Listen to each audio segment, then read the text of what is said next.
नमस्कार।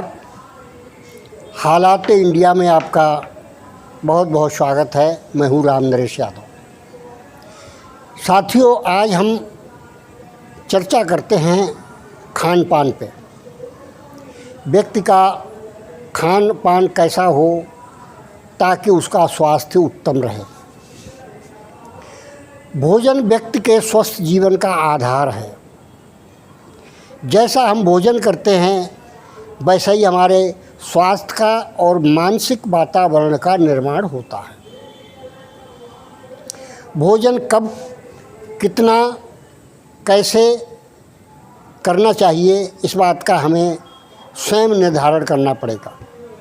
जल कब पिएं, कितना पिएं, कैसे पिएं, इसका भी हमें निर्धारण करना चाहिए।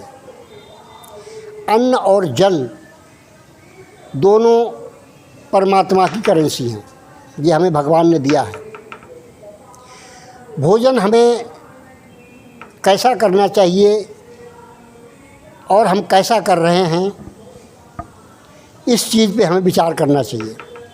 हमारे ऋषि मुनि जो 300-400 साल जिंदा रहते थे, वो कैसा भोजन करते थे, उनकी जीवन शैली कैसी थी और आज हमारी जीवन शैली कैसी है। साथियों, मनुष्य के अलावा कोई भी जीव पका हुआ भोजन नहीं खाता है।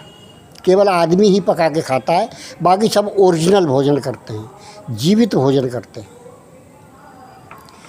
और शाकाहार में इतनी शक्ति है कि शाकाहारी व्यक्ति जीव शक्तिशाली होता है, जबकि मांसाहारी हिंसक होता है, वो शक्तिशाली नहीं होता है। प्रकृति का सबसे शक्तिशाली जीव हाथी है और हाथी शाकाहारी होता है। हमें भी शाकाहार अपनाना चाहिए। अपने भोजन के साथ जितना हम भोजन करते हैं उसका आधा हमें जीवित भोजन करना चाहिए। अब जीवित भोजन आप किसे कहते हैं? जैसे हमने फल खाए, फल की गुठली हमने बो दी, उग जाएगी, वो जीवित फल है। हमने आम खाया, जामुन खाया, कुछ भी खाया, उसकी हमने गुठली को बो दी तो वो जीवित भोजन होगा। हमने बिस्कुट खाया, नमकीन खाई, इनमें अगर बोएंगे तो बिस्कुट बो दोगे तो बिस्कुट उगाएगा? नहीं उगेगा। बिस्कुट मृत भोजन है। जो भोजन हम पका के खाते हैं उसमें कुछ तो ऐसा होता है कि उसके दूषित तत्व तो नष्ट होते हैं, लेकिन हम इतना पका देते हैं कि उसके पोषक तत्व भी नष्ट हो जाते हैं।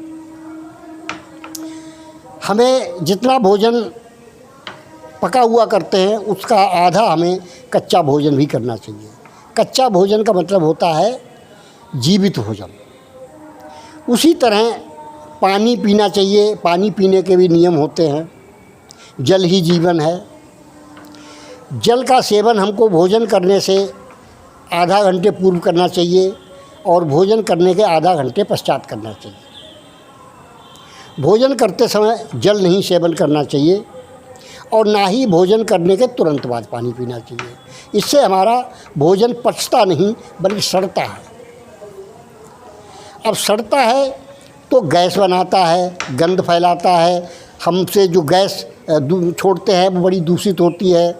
हम मल त्याग करते हैं, उसमें भी दुर्गंध आती है, क्योंकि हमारा भोजन पचा नहीं है, वो सड़ा है।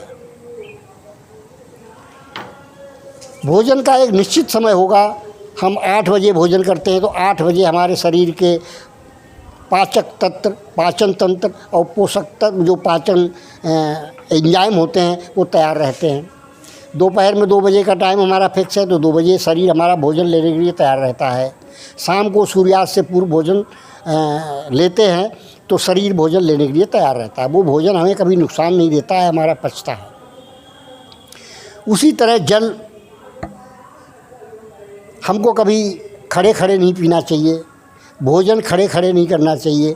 मूत्र त्याग भी खड़े खड़े नहीं करना चाहिए। भोजन आलथी पालथी मार के करना चाहिए। पानी उकड़ू बैठ के पीना चाहिए और मूत्र त्याग भी बैठकर ही पीना चाहिए। अगर हम ऐसा करते हैं तो सदा स्वस्थ रहेंगे। हमारे शरीर में विसंगति नहीं आएगी। किसी औषधि की आवश्यकता नहीं पड़ेगी।